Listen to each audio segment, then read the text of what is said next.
নারী ড্রাইভার ও কন্ডাক্টর দিয়ে চালু হলো নারীদের জন্য বিশেষ পিঙ্ক বাস সার্ভিস।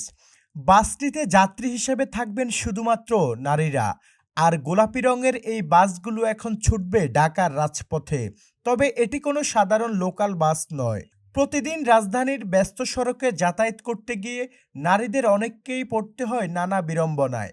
লোকাল বাসে ওঠার সময় ধাক্কাধাক্কি, অতিরিক্ত ভিড়, আসন নিয়ে সমস্যা, কখনো কখনো হয়রানিরও অভিযোগ ওঠে। গণপরিবহনের যে খাতে এতদিন নারীদের উপস্থিতি ছিল সীমিত, সেই পরিবহন খাতেই তৈরি হচ্ছে নারীদের জন্য নতুন কর্মসংস্থানের সুযোগ। বিভিন্ন জায়গা থেকে আসা নারীরা প্রশিক্ষণ নিয়ে এখন বাস চালানোর দায়িত্বে। যে নারী এতদিন বাসে যাত্রী হিসেবে চলেছেন, আজ তিনিই স্টিয়ারিং হাতে নিয়ে অন্য নারীদের নিরাপদ গন্তব্যে পৌঁছে দেবেন। বাসের ভেতরে নিরাপত্তা পর্যবেক্ষণে থাকছে সিসি ক্যামেরা। আর যাত্রাপথকে আরও আধুনিক ও সংযুক্ত করতে থাকছে স্টারলিং ইন্টারনেট ব্যবহারের সুবিধা। নারী যাত্রীদের নিরাপদ ও স্বাচ্ছন্দ্যপূর্ণ যাতায়াত নিশ্চিত করতে ঢাকার বিভিন্ন গুরুত্বপূর্ণ রুটে চলাচল করবে এই বাসগুলো। ডেমরা স্টাফ কোয়ার্টার থেকে গুলিস্তান, পল্টন সচিবালয় ও মৎস্য ভবন হয়ে 0 পয়েন্ট পর্যন্ত চলবে বাস।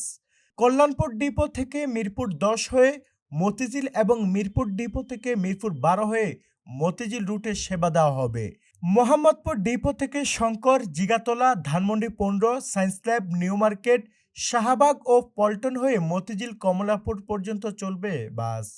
এছাড়া জোয়ার সাহারা ডিপো থেকে উত্তরা, আবদুল্লাপুর হয়ে মতিঝিল রুটেও চলাচল করবে এই বিশেষ বাস সার্ভিস। ঢাকার বাইরে চট্টগ্রামে 2টি এবং বগুড়ায় 2টি বাস চলাচল করবে।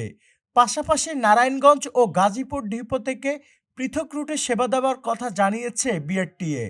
নারায়ণগঞ্জ, মতিঝিল এবং গাজীপুর এয়ারপোর্ট রোডেও চলবে বাস। ভবিষ্যতে পুরো দেশে এমন সার্ভিস দেওয়া হবে বলে জানিয়েছেন বিআরটিসি।